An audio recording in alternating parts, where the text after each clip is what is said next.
I'm going to showcase Wahoo's 3 newest cycling computers at 3 different cycling events in the UK. Let's go. The 3 cycling events I've decided to pick was this Pata Rafa Collab Strava Art Challenge. I've picked the Gravel World Championships qualifier, the UCI Gralic in Scotland. I've also picked the infamous Crystal Palace Criterium, which claims many bodies every week in the summer on a Tuesday night. Stay locked. The 3 different Wahoo's that we've got the Wahoo Ace, we have the Wahoo Roam, we also have the new Wahoo Bolt. Let's go. Okay, off the bat, I'm going to say some of the things I like about these computers, also some of the things I don't like. The app is just way more seamless than the previous one. It uploads to Strava immediately. It uploads to Training Peaks immediately. Off the bat, it's really easy to connect all of the computers with Bluetooth. They all connect pretty seamlessly to my iPhone. That's been perfect. I've already made quite a bit of content on Instagram about all 3 of these events. You've got a short attention span, head over to Instagram, check that out. Let's get into it. We are going to start with, we can call it the Wahoo Element Ace. This is the size of an iPad. For good reason, to be fair. This thing has got 30 hours of battery life. I use this for the Strava Art Challenge. Now, let me just tell you that anybody who knows me knows that I am not the route planner.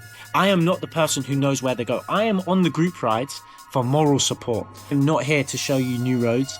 I am not here to find a good route. We led a team of 3 around London. We were going to design a skull in all of these different streets, designed by this Strava art guy. It was really impressive. I thought I was just going to get carried. Best believe it, with the Element Ace, I was the MVP. I was carrying the directions, which is extremely rare for me. The mapping, not just on the Element Ace, across all of these units is much clearer. The detail is really impressive. The smoothness at which you can go up and down of the maps is really impressive. What information can't you fit on the screen is probably a better question. One thing you definitely need to consider with this unit is that this one comes with a metal mount. If you have a full integrated bar and stem which can't fit the Wahoo mount, I would highly suggest you getting a metal direct mount. Do not buy a plastic one. I do not think at 217 grams, which is what this weighs, because I just weighed it, that they would hold. Definitely consider getting a metal mount for this Wahoo. One thing I love about not only the Ace, also the Roam, is that they both have touchscreen. They both have bells, which are really good at politely telling people to get the hell out of the way. Lots of urgency going on over here. I just want a coffee, because I don't even get a coffee. I got a quad shot flat white, bro. Yeah. It also has aero awareness. It can give you wind data on where the wind is blowing to tell you if you're not aero enough. You could probably reduce your aero coefficient by just not using this unit. If you're a big commuter or somebody who wants really long battery life out of your Wahoo, I guess you're doing bike packing stuff, this would be extremely useful. Especially if you're riding off-road, so you really need to see the detail in the map. I think this would be really impressive. Now, the UCI Gralic, which is where I used the Wahoo Roam, was the qualifier for the Gravel World Championships. Thankfully, we qualified, which was a massive goal of mine this year. It means I get to go to the Gravel World Championships in the Netherlands later this year. For this race, I used the Wahoo Element Roam 3. Instantly, it feels smaller than the previous Roam.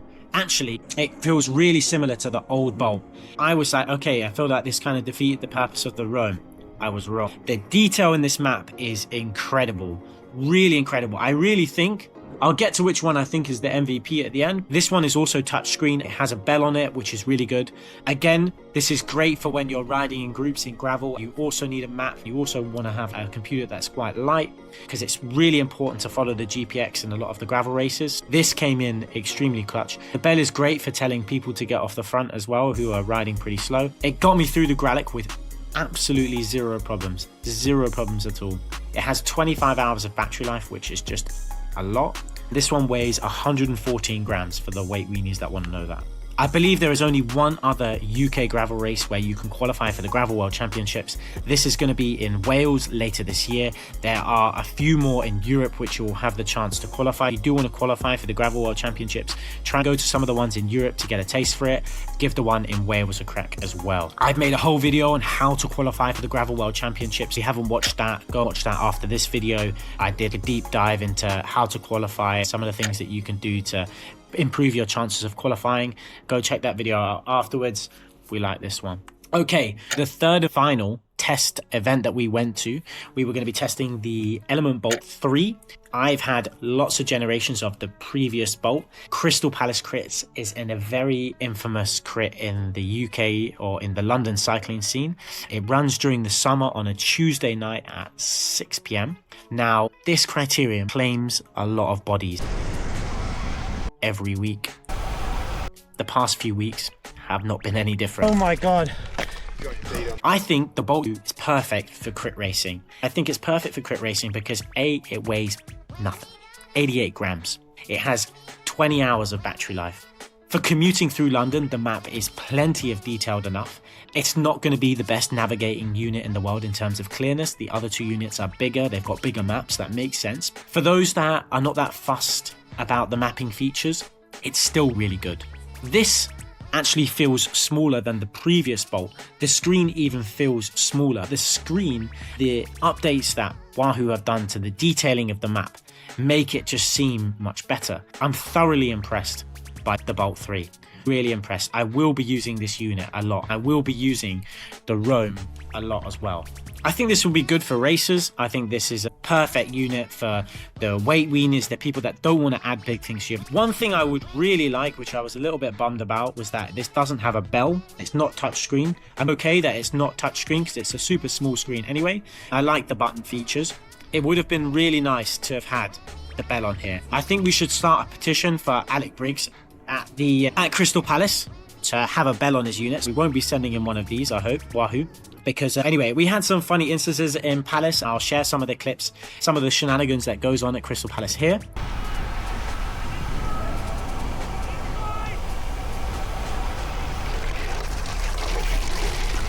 You should go watch regardless, whether you want to race or not. It's just a good spectacle.